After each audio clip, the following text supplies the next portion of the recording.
waa barqo muruga u leh qoyskani. waxaa garabkooda ka baxay iftiinkii gurigooda.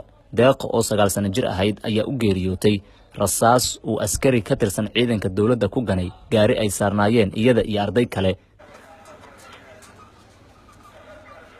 markani waxaa meydka loo sii wadaa masjidka si salaada janaasada loogu tukado.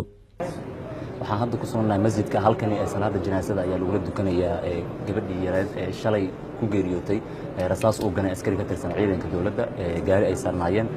dadka halkan jooga oo u badan waalidiinta iyo macallimiinta iyo sidoo kale ardaydii ay wax isla baranayeen ayaa hadda u taagan salaada janaasada oo kula dukanaya masaajidkan marxuumadda geeriyootay. marxuumadda oo ahayd qof dadaal badan u dhega nogol waalidkeeda iyo macallimiinteeda ayaa loo alla baryay oo loo duceeyay.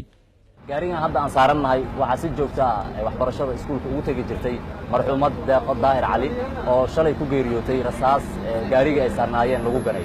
ardaydan oo ay wax waxbarashada wadaagi jireen intooda badan si joogto ah ayay maalin walba iskula raaci jireen gaarigan. laakiin maanta ardaydan waxay halkan u fadhiyaan wax ka duwan taas oo uma ay socdaan waxbarasho waxay galbinayaan meedka walaashood Deeqo Daahir Cali.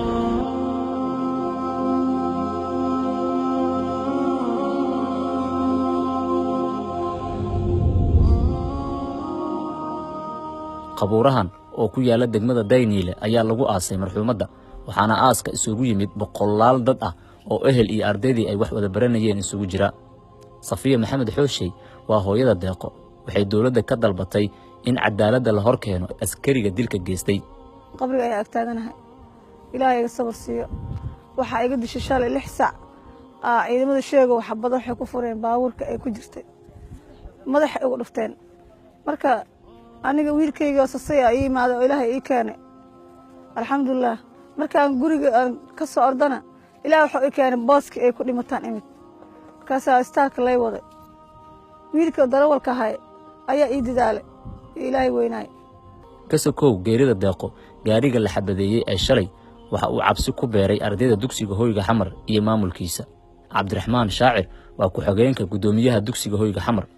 waxaan halkan u nimid inaan ka qayb galno sagoontinta gabadhayadii dhimatay oo run ahaantii gacanka xaq daran ay ku dishay xaqna aysan u lahayn in la dilo ahayna iftiin soo baxayay oo run ahaantii shalay markii saacado ka hor waxbarashadeeda caadiga ku jirtay xilligii rawaxaadda iyadoo isla waalidkaaba u tegaysaa gurigaagaa tegaysaa waxbarashadii gelinka dambe dugsi qur-aankaaga aadaysaa niyadda ku haysa ayay waxay la kulantay dhacdadan masiibada ah.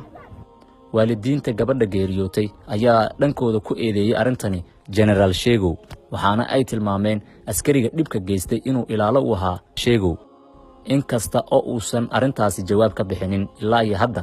Munasar Maxamed Cabdi, Dalsan TV, Muqdisho.